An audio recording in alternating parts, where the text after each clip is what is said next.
work gets a little boring. Better than listening to the living, anyhow. What will happen if your door bursts open? Well, if the door opens, that means somebody's planning to come in, right? But screw them. They're not coming through. Trust me. I know how to keep my valuable head locked up tight. Aren't you afraid of losing control? Only losers who are afraid of their own gift lose control. Or idiots who never figure out what they are before it's too late. Or little kids who want to play around with their shiny new toy. If you don't know the limits of your abilities, or you're always bouncing around in your own head, that's a recipe for disaster. Can you see my future? All right. That's what I'm here for after all. So, I'm just going to lean on that door in my head a little more, prick up my ears, and listen to what the warp's got to say about you. If you'll allow it, I can listen right now. Sure. Sure, no problem. I'll be here whenever you need me. Oh, no.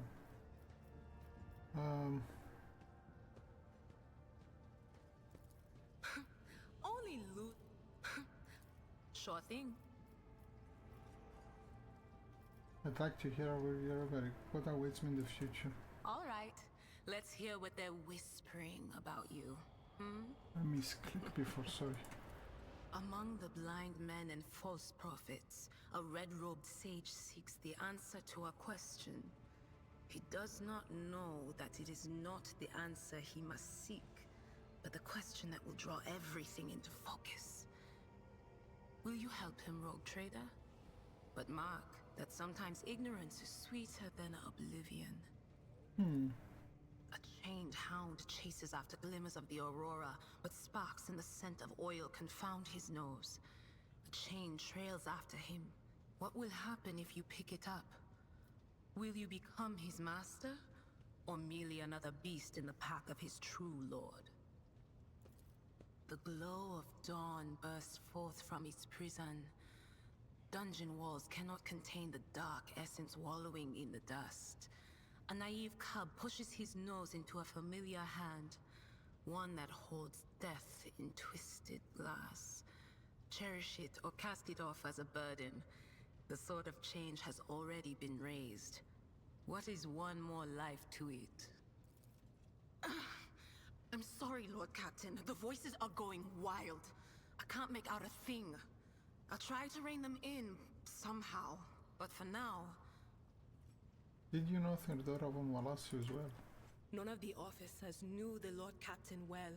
Not even Abelard, and she was always closer to him than anyone else. She told me from the off if I ever listened to anything in the warp about her without her permission, I'd be going out through the airlock. I'm not an idiot, so I never stuck my nose where it didn't belong. Only when I was asked. It's hard to wrap my head around the fact that she's gone. Lady von Valancius gave me everything I have. She opened the stars to me and the paths between them. I still think I can hear her voice. Where do you come from? Lyra, an outlying world in the Heathen Stars region. In the Koronus Expanse, the deeper you go, the less visible the Astronomicon gets, and the less people know about the Imperium. The arrival of a rogue trader is the best thing that can happen to a world like that. The very best. What did you do before you came to be on the ship? Oh, I embroidered wall hangings in honor of our national heroes. I did the same thing I do here, Lord Captain. Divining. Our rulers prized the ability to see into the future. Every psyker that could be found was worth a small fortune on Lyra. There's no such thing as a peaceful life on Lyra. People like me were especially sought after. They'd pick psykers up wherever they found them, buy kids off their parents, even just abduct them. Take me for instance. I got taken from my street gang. The older kids sold me when they noticed there was something off about me. The ruling dynasties had schools where they trained us and beat us black and blue. And then they packed us off to serve. Some of us held on for a long time, but others didn't last. Not everyone's as smart and talented as me, you know. Some people crossed the line and were out of commission before their time. Why did you end up in the rogue traders service? Theodora von Valancius paid a visit to the ruler I was serving at the time. I don't know what the visit was for, and it's no business of mine anyway. I can still remember the way the voices in my head changed when I looked at her. They were practically screaming.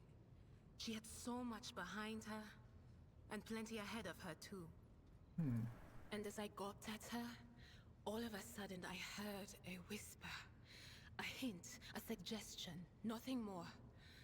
But I know the difference between idle chatter and a real threat. I seized my chance and approached Theodora.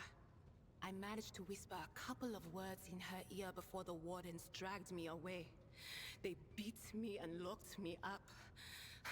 No wonder. It wasn't my place to converse with outsiders. And then, Theodora's people came for me. They broke down the wall, butchered their guards, also I could tell them my warning in full. So I said the rest, but I didn't want to go back to my old life. And so I entered the service of the von Valancius dynasty. I don't think I will ask this one. Let's talk about something else. Of course, Lord Captain. Things are strained between you and Agenda, isn't that right? The little sister is afflicted with her own set of voices. Ones that whisper to her about corruption and heresy. The silly girl doesn't realize that if she wants to find the source, she needs to start by looking in her own head. I must take my leave. Of course. Always at your service. Whenever you need me. Bye for now.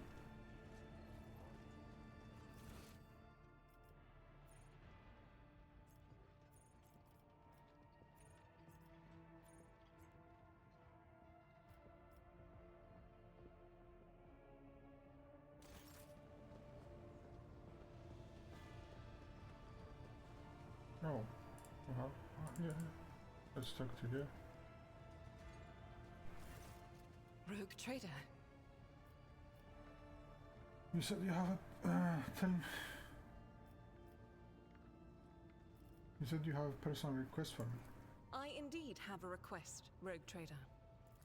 The accursed servants of chaos who assaulted this ship took the lives of your loyal crew members, and they orphaned many children, including the progeny of the brave officers who defended their posts until the bitter end. I don't know what customary practices there are for cases like this in von Valancius territory, but in the world I'm familiar with, the children of such brave souls could expect to receive some special consideration. Perhaps the rogue trader could meet with the orphans? No.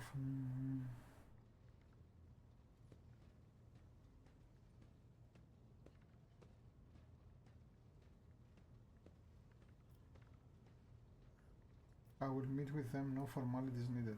These are the children of people who gave their lives for the von Valancius dynasty. My consideration is the least that they deserve. I will pass on your instructions. Thank you for taking my request to heart. Okay. So now we do the head request, I guess.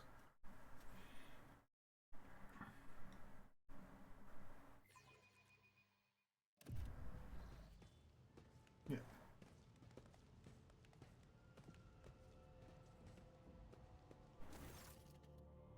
The motley group of adolescents do not take their eyes off you, gazing at you as if you are a creature straight from fairy tale. Our indefatigable sister has been keeping an eye on these pups. It's hardly the scholar progeny in here, but you have provided the orphans on our ship with adequate care and instruction. Brave ones, the master of this ship has appeared before you, the one who guides it through the darkness of the universe by the Emperor's will. Your Lord Captain, the Rock Trader of House von Valancius. And you notice Inferno's master Henry Murder standing a few paces away from the orphans. He watches you with approval and bows respectfully when you meet his gaze.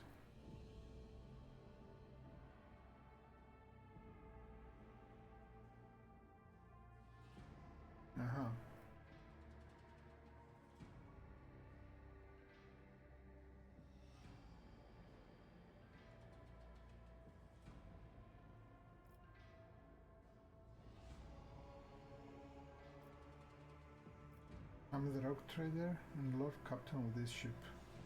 Speak to you now.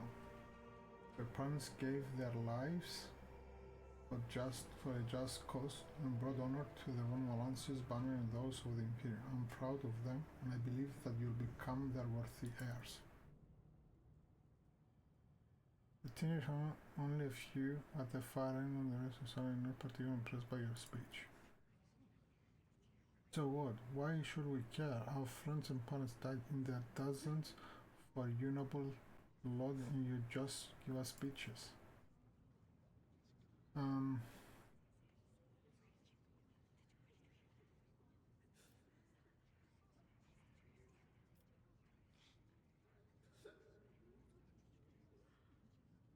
Address the group.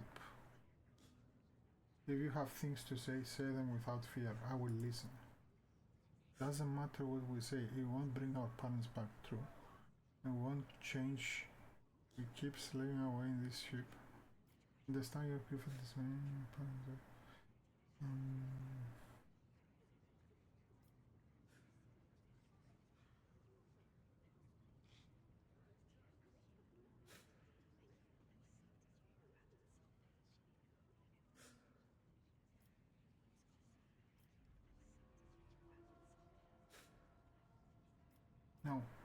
No, this one. Understand your grief and dismay. Your parents died. It's not an easy thing to go through, but they gave their lives for the truth, for the good of the whole ship, for the Imperium. Do not speak of their honorable fate with anger and disdain. You heard the rock trader. His word carried the wisdom of the Imperium. Hard to say whether of the Imperium, but he knows slowly. Then he catches himself. Oh, okay.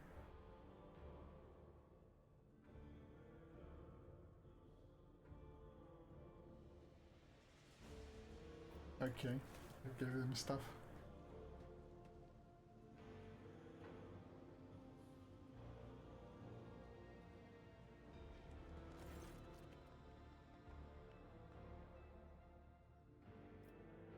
Okay, let's start then. I'm wondering we could do more, but yeah. I think it's okay for now. I think it's okay.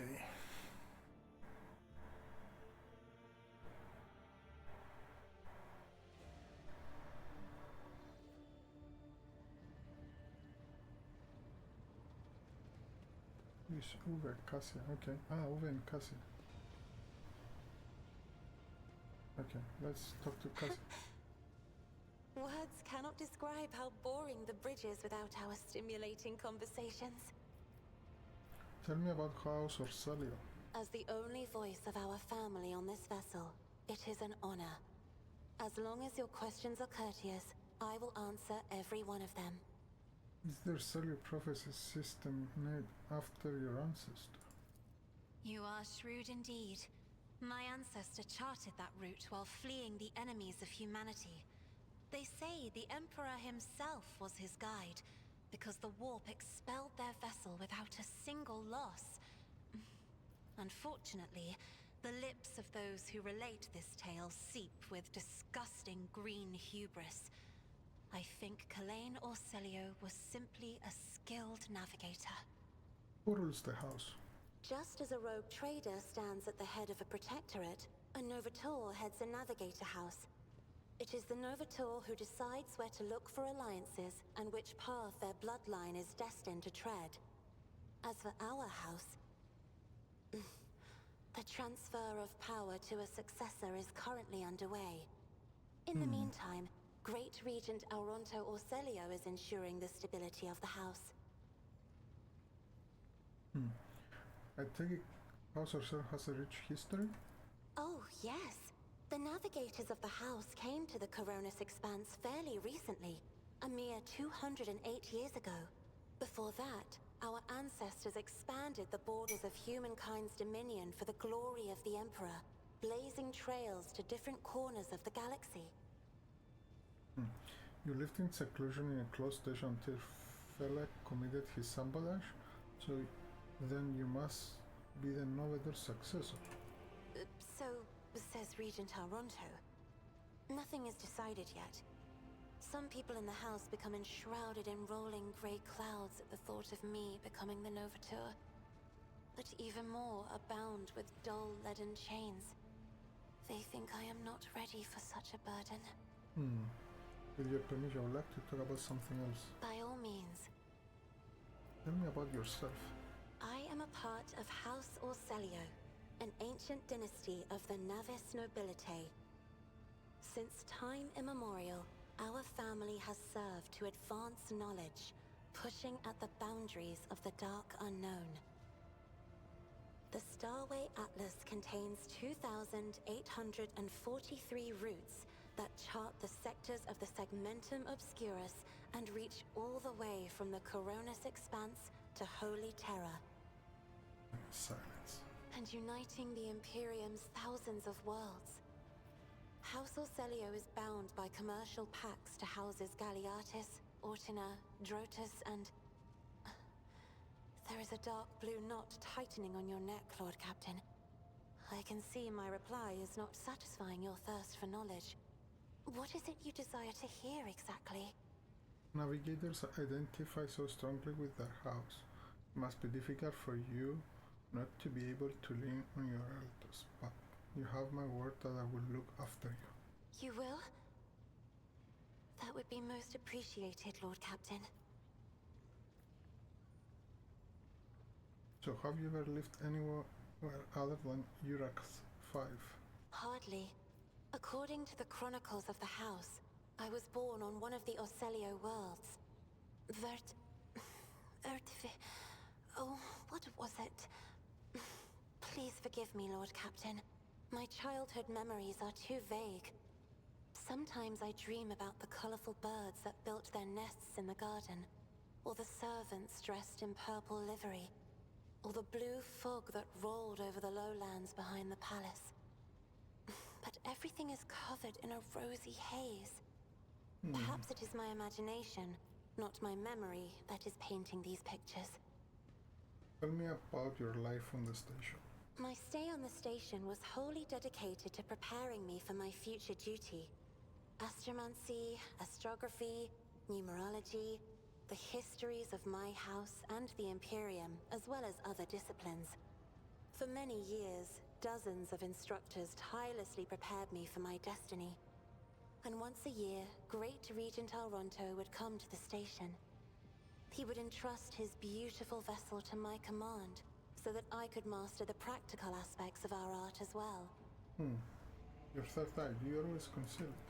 The navigator's open eye is baneful to whoever the warp's ruinous shine falls upon, and therefore it is the symbol of our power. We are the guiding stars of humanity, found worthy of an uncommon gift, and one of the duties that we bear is to guard our eye, even from wayward glances that may bear evil. I see. Besides, I am aware that lesser servants of the Imperium may find our appearance repulsive. The Navigator gene twists the features the rabble are used to seeing, and the magnificence of our role cannot be grasped by their feeble minds.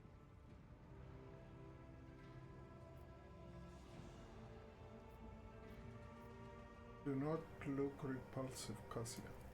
Perhaps my appearance does not terrify you right now, But this will not always be so. The navigator gene is unstable. My body is going to change over time. And only the God Emperor knows exactly how. What does it feel like to guide the vessel through the warp? It may be difficult to describe. You see, every navigator perceives the warp differently. My mentor, Great Regent Elronto, always described his travels through the Imperium as a journey through a vast wood with countless paths. And I, assisting him in the first voyages, futilely tried to follow his example. But the wood would not reveal itself to me. But everything changed when I found my own key to this mystery. You see, I've always brightened up my rare moments of leisure time by painting. You may recall there was a workshop in my chambers. As soon as I imagined the warp as a blank canvas, an indescribable feeling came over me. I moved the brush, going deeper and deeper into my own painting. Visions were hidden within the vibrant colors of my palette, and something inside me knew which should be brought out and which should be left behind. I woke up several days later, after the voyage was safely complete. I noticed that your love of painting is reflected in your speech as well. You passionate so many images with hues and colors. The Emperor graced me with a gift. I can see inner life in addition to the mundane. You cannot know that a fruit has rotten from the inside until a blade slices it in two. I can see the rot from far away. It roils like swamp mud, oozing through the bright peel. Anger and boredom, sadness and joy. Everything that people shut away inside themselves is revealed to me like colors on the canvas of my world. You have friends. Someone you could turn to for a simple conversation or a discussion of yet another lecture. The Regent gave me a bird from a sunlit planet once. I tried to befriend it and make it sing, but for some reason, it refused and died soon after. The instructors were too respectful of my duty to my house to waste precious time on idle chatter. Aside from them, there were only servants on the station, and you know they have their vocal cords removed, so they cannot break their vow of silence. Oh my god. And since the subject has been breached, Lord Captain, why do you not follow this honored tradition? Your decks are so garish. Apologies, I meant noisy. The rabble don't just chatter. Sometimes they shout and even sing. Why do you allow such a lack of restraint? Rogue traders are highborn, are they not? Yeah.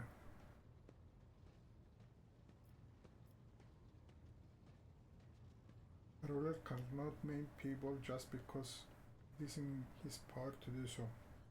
On the contrary, it's the duty of every ruler to look after his subjects. Your words sound amazingly blasphemous. If a ruler's duty dictates the need for violence, would dispensing it not be their responsibility? I will contemplate your answer in solitude. Why don't we talk about something else? You will hear no objection from me, Lord Captain. What does your special sight reveal? Sister Argenta shines like a guiding star, inspiring resolve in those around her, seemingly inexplicably. However, I see a dark and ugly fog billow behind her, contrasting sharply with her shining light. It burdens the Sister of Battle. It drags her down. Yet Argenta herself is hardly aware of it. Okay. Seneschal Viserion is among the few whose colors are a pleasure to look at. Whenever the Seneschal speaks, heavenly crystal clarity spreads around him. And whenever he is angered, dark blue clouds condense over him. And in his rare moments of joy, A pure gleam of sunset pink caresses the souls of those near him. Out of your entire retinue, Lord Captain, he is the only one I would trust with my life. Idira's emotions are like a maelstrom, bright, unbridled, enveloping her form like a wondrous kaleidoscope of colors. And as dangerous as a twisting warp storm. The riot of colors hides the truth from my eyes. What exactly is driving this woman? Is it her own will, or is it the Imperium, Lord Captain? I see. This is where I must beg my leave. I have enjoyed your company. Thank you for the conversation.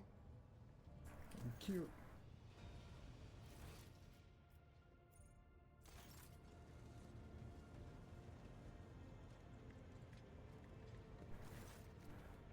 The Infernus Master holy lights a low stick from thermal butler and spreads his arm in a welcome gesture. And Angry Monarch at your service. He smells of cinders and low misery, and his belly is laden with heavy tools. You would have taken him for a laborer for the greasy and ragged officers union.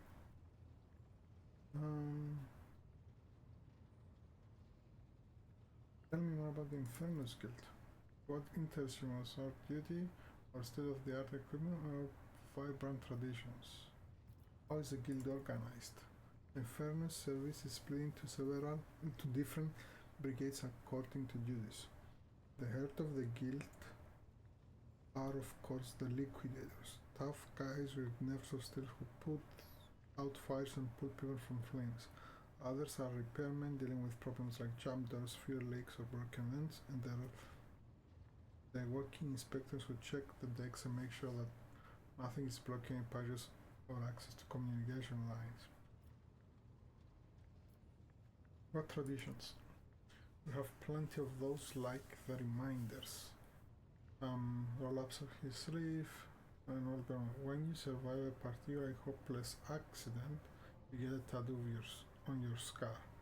You can always tell an experienced Infernus by their ink.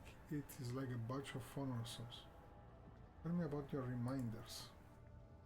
He points to a tattoo on his right forearm. This one is from the time plasma leaked out of the outer aft circuit. Imagine yourself clinging to the hull outside, thermal cutter in one hand and a magnetic clamp on the other.